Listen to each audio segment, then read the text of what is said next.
10 साल बाद जम्मू कश्मीर की फिजाओं में एक सवाल गूंज रहा है। सवाल कि अगला मुख्यमंत्री कौन होगा। जम्मू कश्मीर में 10 साल के लंबे इंतजार के बाद विधानसभा चुनावों की तैयारियां जोरों पर हैं। पिछले चुनावों के लिहाज से देखें तो इस बार जम्मू कश्मीर विधानसभा में सीटों की संख्या बढ़कर 90 हो गई है। 47 सीटें कश्मीर और 43 सीटें जम्मू रीजन में हैं। परिसीमन से पहले की बात करें तो 2014 के चुनाव तक 87 सीटें हुआ करती थीं, जिसमें 37 सीटें जम्मू और 46 सीटें कश्मीर में थीं। 4 सीटें लद्दाख में भी थीं, लेकिन राज्य से 370 हटाने के बाद लद्दाख अलग केंद्र शासित प्रदेश बन चुका है, जिसके बाद हुए परिसीमन में जम्मू में 6 और कश्मीर में 1 सीट बढ़ गई है। अब ये तो हुआ सीटों का समीकरण, लेकिन जम्मू कश्मीर में राजनीतिक पार्टियों की जीत का क्या समीकरण बन रहा है, आज के इस वीडियो में बात इसी पर। नमस्कार, आप भारत राजनीति देख रहे हैं। मेरा नाम तान्या अधिकारी है।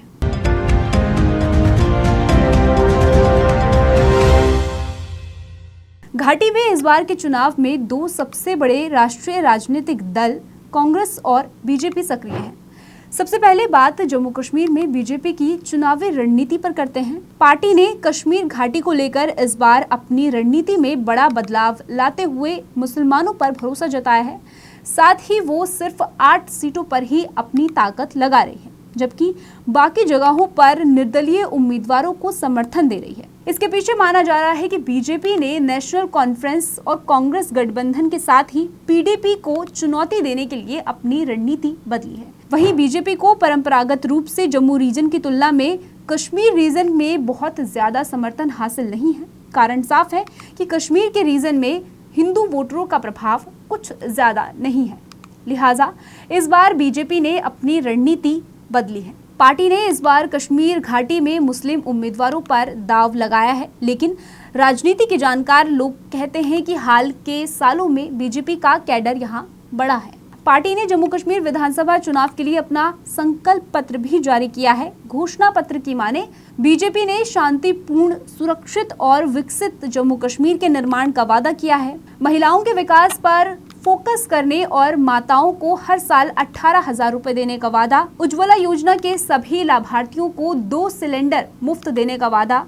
पीर पंजाल जम्मू की तरफ से छात्र छात्राओं को टैबलेट और लैपटॉप देंगे। जम्मू और श्रीनगर दोनों शहरों में जल्द मेट्रो भी दौड़ाएंगे। आतंकवाद की बलि चढ़े मंदिरों का भी विकास होगा। आतंकवाद पर जो प्रहार किया है उसे और कड़ा करेंगे। ये घोषणा पत्र की कुछ प्रमुख बातें थीं जो हमने आपको बताई। अब अगर कांग्रेस पार्टी की बात की जाए तो पार्टी ने इस बार नेशनल कॉन्फ्रेंस, कांग्रेस, मार्क्सवादी कम्युनिस्ट पार्टी और पैंथर्स पार्टी के साथ गठबंधन में चुनाव लड़ने का फैसला किया है। सीट शेयरिंग की बात की जाए तो नेशनल कॉन्फ्रेंस 51 सीटें, जबकि कांग्रेस 32 सीटों पर चुनाव लड़ रही है, जबकि 5 सीटों पर दोनों दलों के बीच फ्रेंडली फाइट होने जा रही है। समझौते के तहत मार्क्सवादी कम्युनिस्ट पार्टी के लिए कश्मीर में 1 और पैंथर्स पार्टी के लिए जम्मू में 1 सीट छोड़ी गई है। जानकारों का कहना है कि हाल ही में हुए लोकसभा चुनावों में कांग्रेस और नेशनल कॉन्फ्रेंस का गठबंधन कारगर हुआ था और इसीलिए ही माना जा रहा है कि विधानसभा चुनावों में भी गठबंधन फायदेमंद साबित होगा। कांग्रेस पार्टी ने अभी तक अपना मैनिफेस्टो जारी नहीं किया है, लेकिन पार्टी के चुनाव अभियान की शुरुआत करते हुए राहुल गांधी ने जम्मू कश्मीर को पूर्ण राज्य बनाने का वादा जरूर किया है। इसके अलावा घाटी में कुछ और दल भी हैं जो कि यहाँ की राजनीति में अपना खासा दखल रखते हैं। इसमें National Conference, PDP, Jammu Kashmir Peoples Conference party, Jammu Kashmir People Conference Sajjad Gani Lone की पार्टी है और वो कुछ सीटों पर जीतती भी रही है। चुनाव आयोग की जानकारी की माने तो राष्ट्रीय पार्टियों को छोड़कर जम्मू कश्मीर में 32 पार्टियां रिजर्व्ड हैं।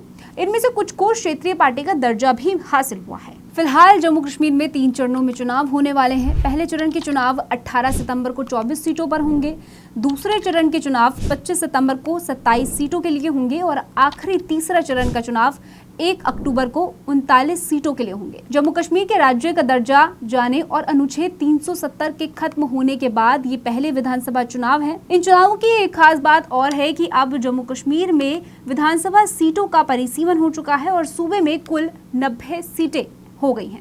यानी कि अब किसी भी पार्टी या फिर गठबंधन को बहुमत हासिल करने के लिए कम से कम 46 सीटों की दरकार होगी। देखना होगा कि 8 अक्टूबर के नतीजे घाटी में किसके सर जीत का ताज सजाते हैं। फिलहाल इस स्टोरी में इतना ही, फिर मिलेंगे एक नए मुद्दे के साथ। आप अपनी राय हमें कमेंट सेक्शन में जरूर बताइएगा। साथ ही हमसे जुड़े रहने के लिए हमारे चैनल भारत राजनीति को जरूर सब्सक्राइब कर बेल आइकन को जरूर दबा लें।